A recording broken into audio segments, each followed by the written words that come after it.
that was a shock for us. I think this was one of the hardest things me and my classmates had to deal with. It's giving me chills. Seventh grade, in between our 7th and 8th grade year, we lost one of our closest friends, DeWillis Oliver. Rest in peace. He was one of them that followed us from kindergarten on up, and sadly, before basketball tournament, he just became ill. And prayers out to Mama Franchella Levy. I'm sure she wouldn't mind me speaking on his behalf, but I think that is when life really kicked into us. Like, anything could happen, y'all. Like, we ain't here forever. So that took a lot on friends. That took a lot on our education. At the time, like, I could remember it became like a social shock to us being at that age where they had to shut classes down for a day because we couldn't focus. When Did they get y'all into counseling? they provided counseling, coach, but it wasn't like, it was just that mental talk, that mental comfort.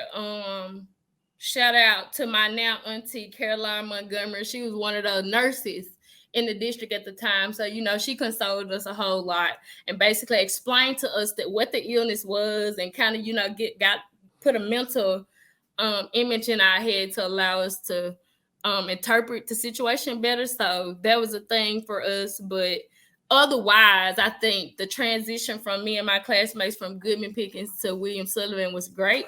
Like I said, we met new people. That was just one of the most social things that we had to deal with at the time. And it still carried with us through high school, but it was just something that kind of touched us all.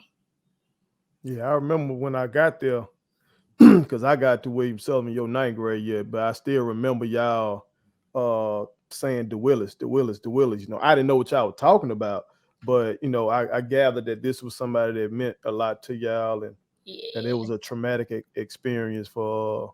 And it's a small school. We talking Right. William Sullivan Like at I that said, time we was talking a Holmes County 2A school. wasn't big. So if you were family, you were and like family. people might think right now, they might think of Holmes County Central, but what you're talking about is even a much smaller group of people with a little 2A school. Everybody. So to have a death like that when y'all supposed to be, you young and you coming into yourself and all that kind of stuff. Yeah, that's pretty traumatic. And I asked about the counseling because I really think we got to get more. Not just your guidance counselor in a school. And I think that's what we were. That is what we have always had. That type of. We've never had a counselor to bring us psychological comfort. Or yes, that's what was needed at that time. You know what I'm saying? Because like I said, we all dealt with it in different ways. Like, it affected our education. It affected us socially. Like, that was a shock to us. It went from we were just sitting in the classroom with him the day before to nothing the next day. So it was just like, whoa. That's crazy. Yeah. That's crazy. But rest in peace to my brother.